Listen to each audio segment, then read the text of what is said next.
혹시 당신의 삶에 들어온 누군가가 처음에는 마치 천사처럼 보였지만 시간이 지나면서 당신의 영혼을 서서히 갉아먹는 것처럼 느껴진 적이 있나요? 당신이 그 사람과 함께 있을 때마다 이상하게도 자신이 점점 작아지고 무가치하게 느껴지며 마치 안개 속을 걷는 것처럼 현실 감각이 흐려지는 경험을 하셨나요? 오늘 우리는 매우 중요하고도 민감한 주제에 대해 깊이 있게 탐구해 볼 것입니다. 바로 나르시시스트라는 존재가 당신의 삶에 나타났을 때 그것이 단순한 우연인지 아니면 영적인 전쟁의 일부인지에 대한 이야기입니다. 많은 분들이 이 순간 고개를 끄덕이고 계실 것입니다. 왜냐하면 이것은 단순히 심리학적인 문제만이 아니라 우리의 영혼과 신앙, 그리고 하나님과의 관계에 깊은 영향을 미치는 실존적인 문제이기 때문입니다. 제가 상담실에서 만난 수많은 사람들이 이러한 관계 속에서 자신의 정체성을 잃고 신앙마저 흔들리는 모습을 보아왔습니다. 그들은 자주 이렇게 질문했습니다. 왜 하나님은 이런 사람을 제 삶에 보내셨을까요? 제가 무슨 잘못을 했기에 이런 고통을 받아야 하나요? 이 질문들은 결코 가볍지 않으며 오늘 우리는 함께 이 깊은 물음에 대한 답을 찾아갈 것입니다. 시작하기 전에 잠깐만요. 만약 당신이 지금 이 영상을 보고 있다면 그것은 우연이 아닙니다. 하나님께서 당신을 이 순간으로 인도하신 것일 수 있습니다. 이 채널을 아직 구독하지 않으셨다면 지금 바로 구독 버튼을 눌러주세요. 그리고 알림 설정까지 해두시면 당신의 영적 성장과 치유를 위한 귀중한 메시지들을 놓치지 않고 받아보실 수 있습니다. 우리는 매주 당신의 마음과 영혼을 치유하고 하나님과의 관계를 회복하는 데 도움이 되는 콘텐츠를 제공하고 있습니다. 지금 이 순간 구독 버튼을 눌러주시는 것만으로도 당신은 자신의 치유 여정에 중요한 첫걸음을 내딛는 것입니다. 오늘도 이 영상을 시청해주신 모든 분들께 진심으로 감사드립니다. 당신이 여기 있다는 것은 용기 있는 선택입니다. 많은 사람들이 자신의 아픔을 외면하고 회피하지만 당신은 그것을 직면하고 이해하려는 용기를 내셨습니다. 이것은 치유의 시작입니다. 제가 20년 넘게 상담 치료사로 일하면서 깨달은 것이 있다면 진정한 변화는 항상 인식에서 시작된다는 것입니다. 우리가 문제를 명확히 인식하고 이해할 때 비로소 하나님께서 우리를 그 상황에서 자유롭게 하실 수 있는 길이 열립니다. 자, 이제 본격적으로 첫 번째 신호에 대해 깊이 들어가 보겠습니다. 첫 번째 신호는 바로 이상화와 평가절하의 극심한 순환입니다. 이것을 이해하기 위해 먼저 하나의 비유를 들어보겠습니다.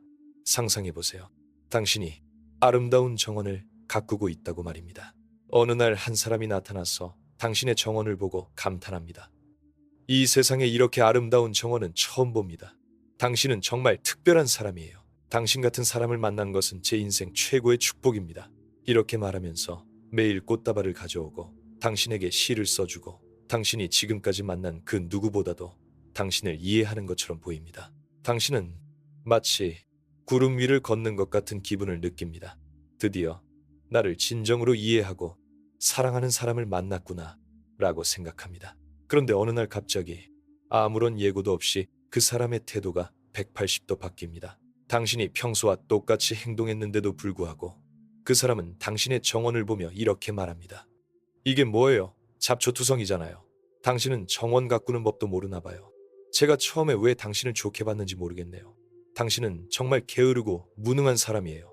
당신은 당황합니다. 정원은 그대로인데 심지어 어제보다 더 정성껏 가꿨는데 왜 갑자기 이런 평가를 받는 걸까요? 당신은 필사적으로 다시 그 사람의 인정을 받으려고 노력합니다. 더 많은 꽃을 심고 더 오랜 시간 정원을 가꿉니다. 밤낮으로 일합니다.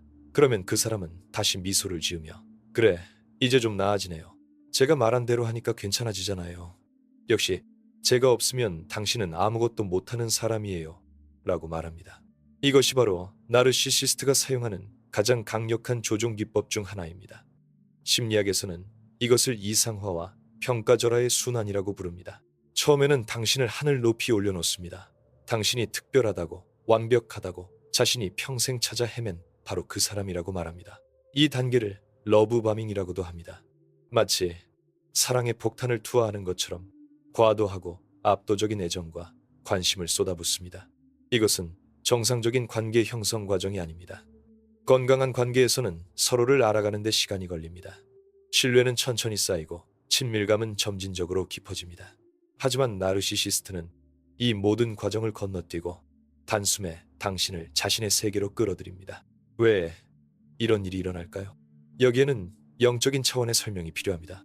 성경은 우리에게 악한 영들이 존재하며 그들은 끊임없이 하나님의 자녀들을 공격하려 한다고 말씀합니다. 에베소서 6장 12절은 이렇게 말합니다. 우리의 씨름은 혈과 육을 상대하는 것이 아니요 통치자들과 권세들과 이 어둠의 세상 주관자들과 하늘에 있는 악의 영들을 상대함이라. 나르시시스트는 종종 이러한 어둠의 영들이 사용하는 도구가 될 수 있습니다. 물론 이것이 그들에게 책임이 없다는 의미는 아닙니다. 그들도 자신의 선택에 대한 책임이 있습니다. 하지만 영적 전쟁의 관점에서 볼 때 나르시시스트와의 관계는 단순히 힘든 관계 이상의 것입니다. 그것은 당신의 영혼과 하나님과의 관계를 공격하려는 시도일 수 있습니다. 이상화 단계에서 나르시시스트는 마치 당신의 구원자처럼 행동합니다. 그들은 당신의 모든 빈자리를 채워줄 것처럼 보입니다. 당신이 외로웠다면 그들은 당신에게 완벽한 동반자가 되어줍니다. 당신이 인정받고 싶었다면 그들은 당신을 끊임없이 칭찬합니다. 당신이 이해받고 싶었다면 그들은 마치 당신의 영혼을 꿰뚫어 보는 것처럼 공감합니다. 하지만 여기에 함정이 있습니다. 이 모든 것은 진짜가 아닙니다. 그들은 당신이라는 사람을 진정으로 보고 있는 것이 아니라 자신이 필요로 하는 것을 투영하고 있을 뿐입니다. 그들은 거울을 들고 당신에게 당신이 보고 싶어하는 모습을 보여주지만 실제로는 그들 자신의 필요를 충족시키기 위한 이미지를 만들어내고 있습니다. 제가 상담했던 한 여성의 이야기를 나누고 싶습니다. 이름을 지은이라고 부르겠습니다. 지은 씨는 독실한 기독교인이었고 교회에서 봉사하며 하나님을 섬기는 삶을 살고 있었습니다. 어느 날 그녀는 교회에서 한 남자를 만났습니다. 그 남자도 열심히 신앙생활을 하는 것처럼 보였고 성경 말씀을 인용하며 지은 씨와 깊은 대화를 나눴습니다. 그는 지은 씨에게 하나님께서 당신을 제 삶에 보내주셨어요. 당신은 제가 평생 기도해온 바로 그 사람입니다. 라고 말했습니다. 지은 씨는 감동했습니다. 드디어 하나님께서 자신에게 완벽한 배우자를 보내주신 것이라고 믿었습니다. 처음 몇 달 동안 그 남자는 지은 씨를 여왕처럼 대했습니다. 매일 아침 성경 구절이 담긴 문자를 보냈고 함께 기도했으며 지은 씨의 꿈과 비전을 지지해주는 것처럼 보였습니다. 그러나 결혼 후 상황은 급격히 변했습니다. 그 남자는 지은 씨가 조금이라도 자신의 기대에 미치지 못하면 당신은 진정한 기독교인이 아니에요. 진짜 믿음이 있었다면 이렇게 행동하지 않았을 거예요 라고 말하며 그녀를 영적으로 공격했습니다. 지은 씨가 교회 봉사를 하겠다고 하면 당신은 집안일도 제대로 못하면서 무슨 봉사를 해요? 먼저 아내로서의 의무를 다하세요 라고 말했습니다. 하지만 지은 씨가 집안일에 집중하면 당신은 영적으로 게으른 사람이에요. 하나님의 일에는 관심도 없고 라고 비난했습니다. 무엇을 해도 틀렸습니다. 지은 씨는 점점 자신이 형편없는 사람이라고 믿기 시작했습니다. 그녀는 더 열심히 노력했지만 남편의 인정을 받는 것은 점점 더 어려워졌습니다. 그녀는 자신의 신앙마저 의심하기 시작했습니다. 하나님, 제가 뭘 잘못한 건가요? 왜 저는 좋은 아내가 될 수 없나요? 이것이 바로 이상화와 평가절하 순환의 파괴적인 힘입니다. 이것은 당신의 자존감을 무너뜨릴 뿐만 아니라 당신의 영적 정체성까지 흔듭니다. 당신은 하나님의 사랑받는 자녀라는 정체성을 잃어버리고 나르시시스트의 평가에 의해 정의되는 존재가 됩니다. 이것은 우상 숭배의 한 형태입니다. 하나님보다 그 사람의 인정과 승인을 더 갈구하게 되는 것이니까요. 당신의 가치가 하나님께 달려있지 않고 그 사람의 변덕스러운 기분에 달려있게 됩니다. 여기서 우리는 깊이 생각해 봐야 합니다. 왜 나르시시스트는 이렇게 극단적인 행동 패턴을 보일까요? 표면적으로 보면 그들은 매우 자신감 넘치고 강해 보입니다. 하지만 실제로는 그 반대입니다. 나르시시스트의 내면은 깊은 공허함과 수치심으로 가득 차 있습니다. 그들은 진정한 자아가 부족하거나 발달하지 못했습니다. 그래서 그들은 끊임없이 외부로부터 확인과 인정을 구합니다. 당신을 이상화할 때 그들은 실제로 당신을 통해 자신을 채우려고 합니다. 당신이 훌륭하면 당신과 관계를 맺고 있는 자신도 훌륭해 보이니까요. 하지만 당신이 독립적인 의견을 보이거나 그들의 기대와 다르게 행동하면 그것은 그들의 환상을 깨뜨립니다. 그러면 그들은 당신을 평가절하함으로써 자신의 우월감을 회복하려고 합니다. 이제 두 번째 중요한 신호로 넘어가 보겠습니다. 두 번째 신호는 가스라이팅과 현실 왜곡입니다. 이것은 아마도 나르시시스트가 사용하는 가장 교묘하고 파괴적인 전술일 것입니다. 가스라이팅이라는 용어는 1938년 연극 가스 등에서 유래했습니다. 이 연극에서 남편은 아내를 미치게 만들기 위해 집안의 가스등을 조작하면서 아내가 밝기의 변화를 지적하면 당신이 잘못 본 거예요. 아무것도 변하지 않았어요 라고 말합니다. 이것이 바로 가스라이팅의 본질입니다. 당신의 현실인식을 부정하고 당신이 자신의 감각과 기억을 의심하게 만드는 것입니다. 나르시시스트와의 관계에서 가스라이팅은 다양한 형태로 나타납니다. 당신이 명백히 기억하는 대화나 사건을 그들은 완전히 부인합니다. 그런 일은 없었어요. 당신이 꿈을 꾼 거예요. 혹은 내가 그렇게 말한 적 없어요. 당신이 잘못 들었거나 왜곡해서 기억하는 거죠. 당신이 상처받은 감정을 표현하면 당신은 너무 예민해요. 그 정도 가지고 그렇게 반응하는 건 정상이 아니에요. 당신의 정당한 우려를 제기하면 당신은 항상 문제를 만들어요. 당신은 드라마 퀸이에요. 이런 식으로 그들은 계속해서 당신의 현실 인식을 공격합니다. 이것의 영적 의미를 이해하는 것이 중요합니다. 요한복음 8장 44절에서 예수님은 사탄에 대해 이렇게 말씀하십니다. 그는 처음부터 살인한 자예요.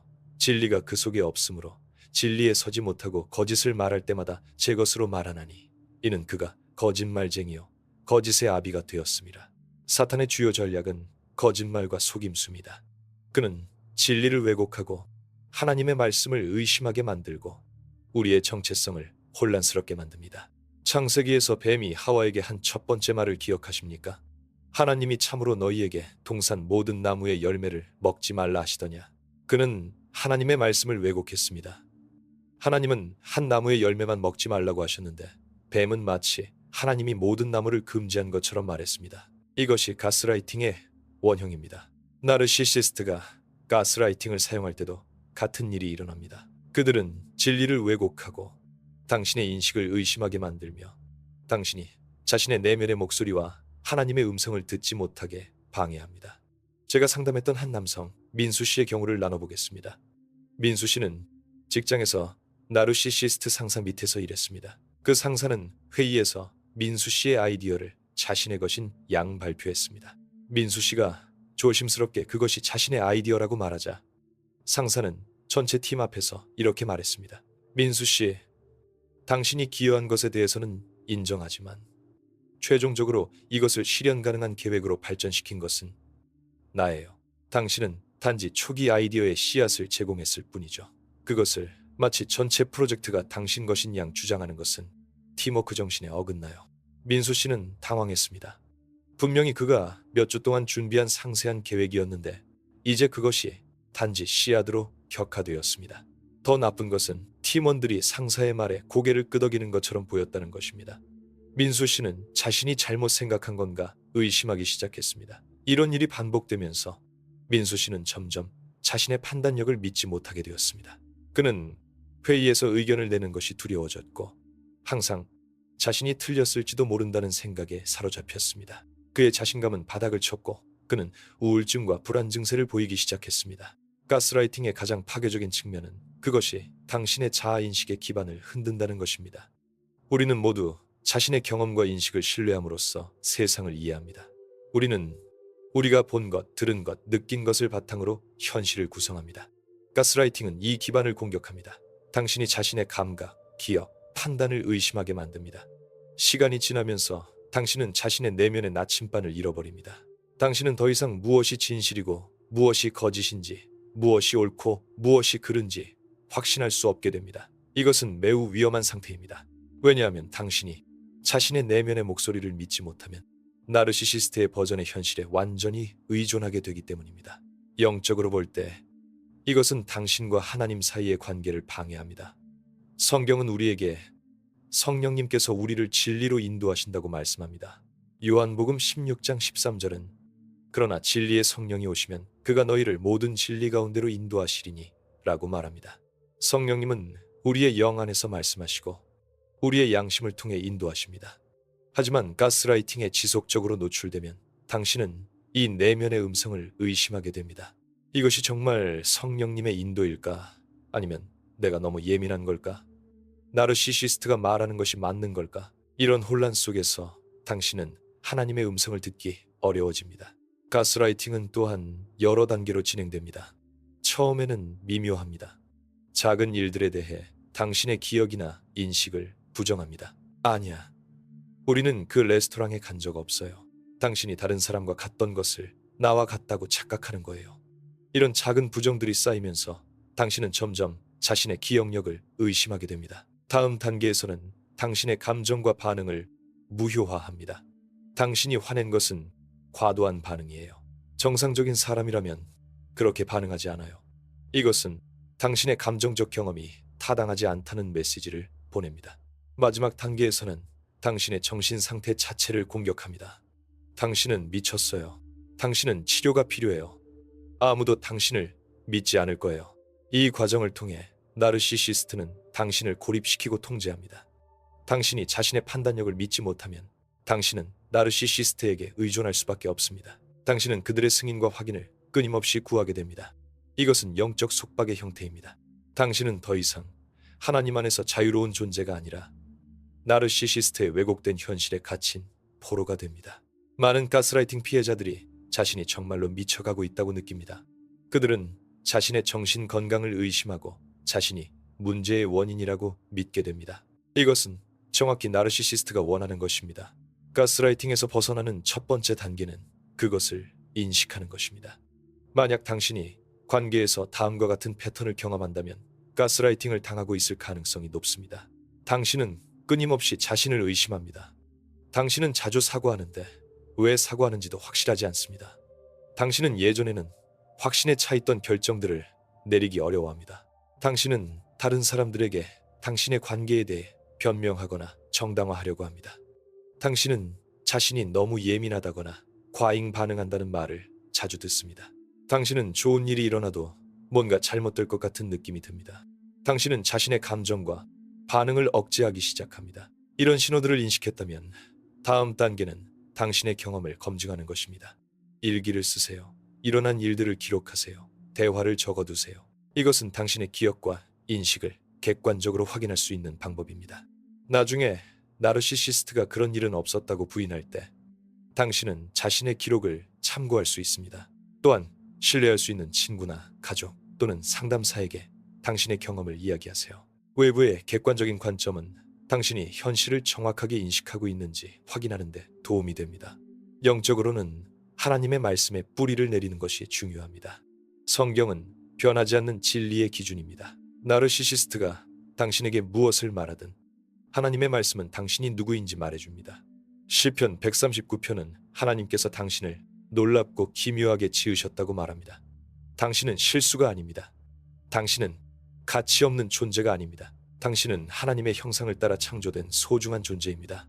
로마서 8장 38, 39절은 내가 확신하노니 사망이나 생명이나 천사들이나 권세자들이나 현재 일이나 장래 일이나 능력이나 높음이나 깊음이나 다른 어떤 피조물이라도 우리를 우리 주 그리스도 예수 안에 있는 하나님의 사랑에서 끊을 수 없으리라고 말씀합니다.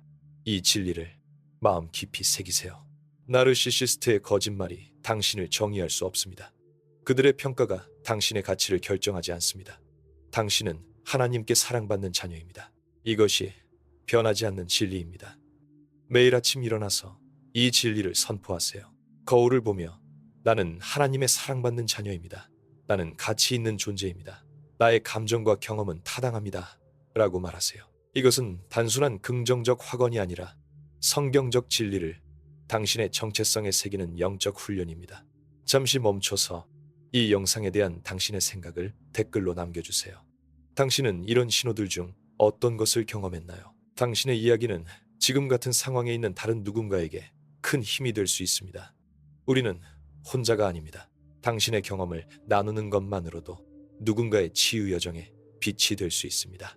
그리고 아직 구독하지 않으셨다면 지금 구독 버튼을 눌러주세요. 우리는 함께 치유와 회복의 여정을 걷고 있습니다. 당신은 이 공동체의 소중한 일원입니다. 이제 세 번째 중요한 신호로 넘어가겠습니다. 세 번째 신호는 공감 능력의 부재와 피해자 되기입니다. 이것은 나르시시스트를 식별하는 가장 명확한 특징 중 하나입니다. 진정한 공감이란 다른 사람의 감정을 이해하고 그것을 느끼는 능력입니다. 그것은 다른 사람의 입장에서 세상을 보고 그들의 고통을 함께 나누는 것입니다. 성경은 우리에게 즐거워하는 자들과 함께 즐거워하고 우는 자들과 함께 울라고 말씀합니다. 이것이 바로 공감입니다. 하지만 나르시시스트는 이런 능력이 심각하게 결여되어 있거나 아예 없습니다. 나르시시스트와 대화할 때 당신은 이상한 단절감을 느낄 것입니다. 당신이 힘든 하루를 보냈다고 말하면, 건강한 사람이라면 무슨 일이 있었어요? 괜찮으세요? 라고 물을 것입니다. 하지만 나르시시스트는 즉시 화제를 자신에게로 돌립니다. 힘든 하루요? 제가 오늘 얼마나 힘들었는지 들어보세요. 혹은 당신의 고통을 최소화합니다. 그게 뭐가 힘들어요? 저는 그것보다 훨씬 더 힘든 일도 겪었는데 아무렇지도 않았어요. 당신은 너무 약해요. 당신이 슬픔이나 두려움을 표현하면 그들은 짜증을 냅니다. 왜 항상 부정적이에요? 긍정적으로 생각하면 안 돼요? 당신의 감정은 그들에게 불편함을 줍니다. 왜냐하면 당신의 감정이 그들에 대한 것이 아니기 때문입니다. 더 교묘한 것은 나르시시스트가 공감하는 것처럼 행동할 수 있다는 점입니다. 특히 다른 사람들이 보고 있을 때 그렇습니다. 그들은 공감의 언어를 배웠습니다. 정말 힘들었겠네요 라고 말하지만 그들의 눈에는 진정한 관심이 없습니다. 이것을 인지적 공감이라고 합니다. 그들은 머리로는 무엇이 적절한 반응인지 알지만 마음으로는 느끼지 못합니다. 마치 배우가 대본을 읽는 것과 같습니다. 말은 맞지만 진정성이 없습니다. 오랜 시간 함께 지내다 보면 당신은 이 차이를 느낄 수 있습니다. 뭔가 공허하고 기계적인 느낌이 듭니다. 나르시시스트의 공감 부재는 그들이 항상 자신을 피해자로 만드는 방식에서도 드러납니다. 어떤 상황에서든 그들은 자신이 가장 고통받는 사람이 되어야 합니다. 당신이 그들의 행동으로 상처받았다고 말하면 그들은 즉시 방어적이 되고 공격으로 전환합니다. 당신이 저를 공격하네요. 제가 얼마나 힘든지 아세요? 제가 당신을 위해 얼마나 많은 것을 희생했는데 당신은 저에게 이렇게 대하네요. 갑자기 당신이 가해자가 되고 그들이 피해자가 됩니다. 이것을 달보라고 부릅니다. deny 부인하다, attack 공격하다, reverse victim and offend 피해자와 가해자를 뒤바꾸다의 약자입니다. 제가 만난 한 부부의 이야기를 나눠보겠습니다. 아내인 수진 씨는 남편의 부적절한 행동에 대해 용기를 내어 이야기했습니다. 남편은 자주 늦게 귀가하고 전화를 받지 않으며 수진 씨의 질문에 화를 냈습니다. 수진 씨가 조심스럽게 여보, 요즘 당신이 멀어진 것 같아요. 우리 관계에 문제가 있는 것 같아요. 라고 말했을 때 남편의 반응은 놀라웠습니다. 그는 즉시 울음을 터뜨리며 당신은 저를 전혀 이해하지 못해요. 제가 얼마나 힘든지 몰라요. 저는 가족을 위해 밤낮으로 일하는데 당신은 저를 의심하고 비난만 하네요. 저는 이 집에서 사랑받지 못하는 것 같아요. 수진 씨는 당황했습니다. 자신의 정당한 우려를 표현했을 뿐인데 갑자기 자신이 냉정하고 이해심 없는 아내가 된 것 같았습니다. 그녀는 남편을 위로하며 사과했고 자신의 원래 우려는 해결되지 않은 채 묻혔습니다. 이것이 바로 나르시시스트가 공감 부재를 숨기고 책임을 회피하는 방법입니다. 그들은 절대 자신의 잘못을 인정하지 않습니다. 대신 항상 자신이 가장 큰 피해자라고 주장합니다. 그들의 세계에서는 모든 것이 그들에 대한 것입니다. 당신의 감정, 당신의 경험, 당신의 필요는 그들의 드라마의 배경일 뿐입니다. 이것은 극도로 고립감을 줍니다. 당신은 관계에서 진정으로 보이지도 들리지도 않습니다. 당신은 나르시시스트의 자아를 반영하는 거울이거나 그들의 필요를 채우는 도구일 뿐입니다. 영적으로 이것을 보면 이것은 하나님의 형상의 왜곡입니다. 하나님은 사랑이시고 그 사랑의 본질은 자기를 비우고 다른 이를 섬기는 것입니다. 빌립보서 2장은 예수님께서 자기를 비워 종의 형체를 가지사 사람들과 같이 되셨고 라고 말씀합니다. 예수님은 공감의 완벽한 모델이십니다. 그분은 우리의 연약함을 아시고 우리의 고통을 함께 나누셨습니다. 히브리서 4장 15절은 우리에게 있는 대제사장은 우리의 연약함을 동정하지 못하실 리가 아니요 모든 일에 우리와 똑같이 시험을 받으신 이로되 죄는 없으시니라고 말씀합니다. 하나님은 우리를 이해하시기 위해 인간이 되셨습니다. 이것이 진정한 공감입니다. 나르시시스트는 이것의 정반대입니다. 그들은 자기를 비우는 대신 끊임없이 자기를 채우려고 합니다. 그들은 다른 사람을 섬기는 대신 다른 사람이 자신을 섬기기를 요구합니다. 그들은 다른 사람의 고통을 나누는 대신 자신의 고통만을 강조합니다. 이것은 사랑의 왜곡이고 하나님의 형상의 왜곡입니다. 그리고 이것은 영적 어둠의 표현입니다. 요한 1서 4장 8절은 사랑하지 아니하는 자는 하나님을 알지 못하나니 이는 하나님은 사랑이심이라고 말씀합니다. 진정한 사랑, 진정한 공감이 없는 곳에는 하나님이 계시지 않습니다. 나르시시스트와의 관계에서 당신은 종종 자신이 이기적이거나 냉정한 사람처럼 느껴질 것입니다. 왜냐하면 나르시시스트는 끊임없이 당신에게 그들의 필요를 우선시하라고 요구하기 때문입니다. 당신이 자신의 필요를 표현하면 그들은 당신을 이기적이라고 비난합니다. 당신이 경계를 설정하려고 하면 그들은 당신이 사랑이 없다고 말합니다. 하지만 이것은 투사입니다.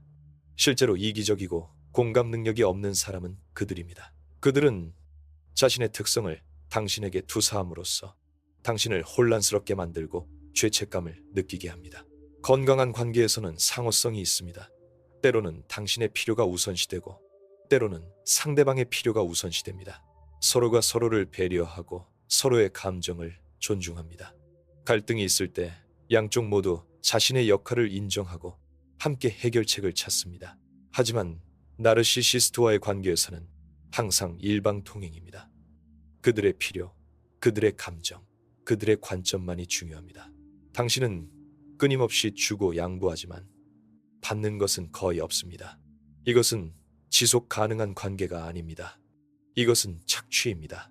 나르시시스트의 피해자 행세는 또한 그들이 책임을 회피하는 주요 수단입니다. 그들은 절대 미안합니다. 제가 잘못했습니다. 어떻게 바로잡을 수 있을까요? 라고 말하지 않습니다. 대신 제가 완벽하지 않아서 죄송합니다. 혹은 당신을 화나게 해서 미안해요. 라고 말합니다. 이것들은 진정한 사과가 아닙니다. 첫 번째는 비꼬는 것이고 두 번째는 책임을 당신에게 돌리는 것입니다. 진정한 사과는 구체적인 행동을 인정하고 그것이 상대방에게 미친 영향을 이해하며 변화를 약속하는 것입니다. 만약 당신이 나르시스트에게 상처받은 것에 대해 이야기한다면 그들의 전형적인 반응 패턴을 알아차려 보세요. 그들은 부인할 것입니다. 그런 일은 없었어요. 그들은 최소화할 것입니다. 그게 뭐가 큰일이에요. 그들은 당신을 비난할 것입니다. 당신이 너무 예민해요. 그들은 피해자가 될 것입니다. 저는 항상 나쁜 사람이네요. 그들은 화제를 돌릴 것입니다. 그런데 당신은 지난주에 그들이 하지 않을 것은 진정으로 듣고 이해하고 책임지고 변화하는 것입니다. 이런 패턴을 인식하는 것은 매우 중요합니다. 왜냐하면 많은 사람들이 수년간 나르시시스트와의 관계에서 진정한 연결과 이해를 얻으려고 노력하지만 그것은 불가능한 목표이기 때문입니다. 나르시시스트는 구조적으로 진정한 공감을 할 수 없습니다. 그들의 자아는 너무 깨지기 쉽고 방어적이어서 다른 사람의 관점을 진정으로 받아들일 수 없습니다. 이것을 이해하면 당신은 그들을 바꾸려는 헛된 노력을 멈출 수 있습니다. 당신이 충분히 사랑하면, 충분히 이해하면, 충분히 인내하면 그들이 변할 것이라는 환상을 버릴 수 있습니다. 하지만 여기서 중요한 질문이 생깁니다. 만약 나르시시스트가 변할 수 없다면 우리는 어떻게 해야 할까요? 하나님께서는 우리를 이런 상황에서 어떻게 자유롭게 하실까요? 이것이 오늘 메시지의 핵심입니다. 하나님의 해방은 여러 단계로 이루어집니다. 첫째, 인식입니다. 오늘 우리가 함께한 것처럼 당신이 처한 상황을 명확히 이해하는 것입니다. 빛은 어둠을 물리칩니다. 진리는 거짓을 폭로합니다. 당신이 나르시시즘의 패턴을 인식하면 그것은 더 이상 당신을 같은 방식으로 통제할 수 없습니다. 요한복음 8장 32절은 진리를 알지니 진리가 너희를 자유롭게 하리라고 말씀합니다. 둘째, 경계 설정입니다. 경계란 당신이 어디서 끝나고 다른 사람이 어디서 시작하는지를 정의하는 것입니다. 나르시시스트는 경계를 존중하지 않습니다. 그들은 당신의 시간, 에너지, 감정, 심지어 생각까지도 침범합니다. 하나님께서는 우리에게 경계를 만드셨습니다. 우리 각자는 개별적인 존재이며 우리의 몸, 마음, 영혼은 우리 자신의 것입니다. 갈라디아서 6장 5절은 각각 자기의 짐을 질 것이라고 말씀합니다. 우리는 다른 사람의 감정적 쓰레기통이 되라고 부름받지 않았습니다. 경계를 설정하는 것은 이기적인 것이 아니라 성경적입니다. 경계를 설정하는 것은 구체적인 행동으로 나타납니다. 나는 소리를 지르며 말하는 대화에 참여하지 않을 것입니다. 당신이 차분하게 말할 준비가 되면 이야기합시다. 나는 당신이 나를 모욕하는 것을 받아들이지 않을 것입니다. 그런 말을 계속한다면 나는 이 자리를 떠날 것입니다. 그리고 가장 중요한 것은 이 경계를 실제로 지키는 것입니다. 나르시시스트는 당신의 경계를 시험할 것입니다. 그들은 당신이 굴복하기를 기대합니다. 하지만 당신이 일관되게 경계를 유지하면 그들은 결국 당신을 다르게 대우하거나 당신의 삶에서 멀어질 것입니다. 셋째, 지지 시스템 구축입니다. 나르시시스트는 당신을 고립시키려고 합니다. 그들은 당신의 친구와 가족을 당신에게서 떼어놓으려고 합니다. 그 사람들은 당신을 이해하지 못해요. 오직 저만이 당신을 진정으로 이해합니다. 하지만 하나님께서는 우리를 공동체 안에 두셨습니다. 전도서 4장 12절은 한 사람이면 패하겠거니와 두 사람이면 맞설 수 있나니 세 겹줄은 쉽게 끊어지지 아니하느니라고 말씀합니다. 당신은 신뢰할 수 있는 친구들, 건강한 교회 공동체, 전문 상담사가 필요합니다. 당신의 경험을 나누고 지지를 받고 객관적인 관점을 얻으세요. 넷째, 영적 무장입니다. 에베소서 6장은 우리에게 하나님의 전신갑주를 입으라고 말씀합니다. 진리의 띠, 의의 흉배, 평안의 복음의 신, 믿음의 방패, 구원의 투구, 성령의 검, 나르시시스트와의 관계는 영적 전쟁입니다. 당신은 기도로, 말씀으로, 예배로 무장해야 합니다. 매일 하나님과의 시간을 가지세요. 당신의 정체성을 하나님 안에서 새롭게 하세요. 시편 91편을 암송하세요. 지존자의 은밀한 곳에 거주하며 전능하신 이의 그늘 아래에 사는 자여. 당신은 하나님의 보호 아래 있습니다. 다섯째, 때로는 관계를 떠나는 것입니다. 이것은 가장 어려운 단계일 수 있습니다. 특히 그 사람이 배우자나 부모라면 더욱 그렇습니다. 하지만 때때로 하나님의 해방은 물리적인 분리를 의미합니다. 성경은 우리에게 평화를 추구하라고 말씀하지만 동시에 악한 것에서 떠나라고도 말씀합니다. 고린도 후서 6장 17절은 그러므로 그들 중에서 나와서 따로 있고 부정한 것을 만지지 말라고 말씀합니다. 학대적인 관계에 머무는 것이 하나님의 뜻이 아닙니다. 당신의 안전과 정신 건강, 영적 건강이 위협받는다면 떠나는 것이 정당합니다. 이것이 쉽다고 말하는 것이 아닙니다. 나르시시스트를 떠나는 것은 매우 어렵습니다. 그들은 당신을 떠나보내지 않을 것입니다. 그들은 당신을 다시 끌어들이려고 모든 수단을 동원할 것입니다. 갑자기 다시 매력적이고 사랑스러운 사람이 될 것입니다. 제가 변했어요. 당신이 옳았어요. 다시 한 번만 기회를 주세요. 하지만 이것은 진정한 변화가 아니라 후버링이라고 불리는 조종 기법입니다. 진공청소기처럼 당신을 다시 빨아들이려는 것입니다. 일단 당신이 돌아오면 오래지 않아 같은 패턴이 반복될 것입니다. 진정한 변화는 시간이 걸리고 일관된 행동으로 증명됩니다. 나르시시스트가 진정으로 변화하려면 먼저 자신에게 문제가 있다는 것을 인정해야 합니다. 그들은 전문적인 도움을 구해야 합니다. 그들은 오랜 기간 동안 깊은 내면 작업을 해야 합니다. 솔직히 말하면 대부분의 나르시시스트는 이 여정을 시작하지 않습니다. 왜냐하면 그것은 그들에게 너무 위협적이기 때문입니다. 자신의 깨지기 쉬운 자아상을 직면하는 것은 그들이 평생 피해온 것입니다. 기적적으로 그들이 변화의 길을 선택한다 해도 당신은 그 과정에서 그들의 치료사가 될 필요가 없습니다. 당신은 안전한 거리에서 그들의 변화를 관찰할 수 있습니다. 하나님께서는 당신을 자유롭게 하기를 원하십니다. 요한복음 10장 10절에서 예수님은 도둑이 오는 것은 도둑질하고 죽이고 멸망시키려는 것뿐이요. 내가 온 것은 양으로 생명을 얻게 하고 더 풍성히 얻게 하려는 것이라고 말씀하십니다. 나르시시스트는 도둑처럼 당신의 생명을 훔칩니다. 당신의 기쁨, 평화, 자신감, 심지어 당신의 정체성까지. 하지만 예수님은 당신에게 풍성한 생명을 주기 위해 오셨습니다. 그분은 당신이 자유롭고 온전하며 치유되기를 원하십니다. 치유의 여정은 시간이 걸립니다. 나르시시스트와의 관계에서 입은 상처는 깊습니다. 당신은 외상 후 스트레스 장애, 불안, 우울증을 경험할 수 있습니다. 당신은 자신을 믿는 법을 다시 배워야 합니다. 당신은 건강한 관계가 어떤 것인지 다시 배워야 합니다. 이것은 하룻밤에 일어나지 않습니다. 하지만 하나님께서는 당신과 함께 이 여정을 걸으십니다. 이사야 41장 10절은 두려워하지 말라. 내가 너와 함께함이라. 놀라지 말라. 나는 네 하나님이 됨이라. 내가 너를 굳세게 하리라. 참으로 너를 도와주리라. 참으로 나의 의로운 오른손으로 너를 붙들리라고 말씀합니다. 당신은 혼자가 아닙니다. 수많은 사람들이 같은 여정을 걸어왔고 치유되었으며 다시 건강한 삶을 살고 있습니다. 당신도 그렇게 할 수 있습니다. 당신 안에는 하나님께서 주신 회복력이 있습니다. 당신은 생존자입니다. 그리고 하나님의 은혜로 당신은 번영할 것입니다. 오늘 이 메시지가 당신의 마음에 희망의 씨앗을 심었기를 바랍니다. 당신이 처한 어둠이 아무리 깊어도 하나님의 빛은 더 강력합니다. 당신이 느끼는 고통이 아무리 크더라도 하나님의 치유는 더 큽니다. 이제 마무리하면서 몇 가지 실용적인 단계를 제안하고 싶습니다. 오늘부터 당신이 할 수 있는 것들입니다. 첫째, 일기를 시작하세요. 매일 당신의 경험, 감정, 상호작용을 기록하세요. 이것은 당신이 패턴을 보고 현실을 명확히 하는데 도움이 됩니다. 둘째, 신뢰할 수 있는 사람과 이야기하세요.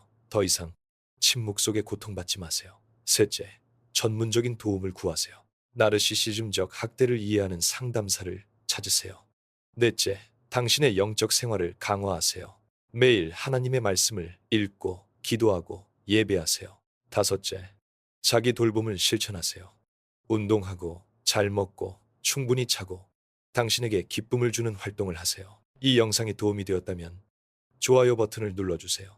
그리고 같은 상황에 있을 수 있는 다른 사람들과 공유해주세요. 당신의 공유가 누군가의 생명을 구할 수 있습니다. 댓글로 당신의 생각과 경험을 나눠주세요. 우리는 함께 더 강합니다. 아직 구독하지 않으셨다면 지금 구독 버튼을 눌러주세요. 그리고 알림을 설정해서 새로운 영상을 놓치지 마세요. 우리는 계속해서 당신의 치유와 성장을 위한 콘텐츠를 제공할 것입니다. 당신은 사랑받고 가치 있고 중요한 존재입니다. 하나님께서는 당신을 위한 좋은 계획을 가지고 계십니다. 레위기 29장 11절은 말씀합니다. 너희를 향한 나의 생각을 내가 아나니 재앙이 아니라 평안이요 너희에게 미래와 희망을 주는 것이니라. 당신의 미래는 밝습니다. 하나님께서는 당신과 함께 하십니다. 다음 영상에서 다시 만나요. 그때까지 하나님의 평강이 당신과 함께 하기를 축복합니다.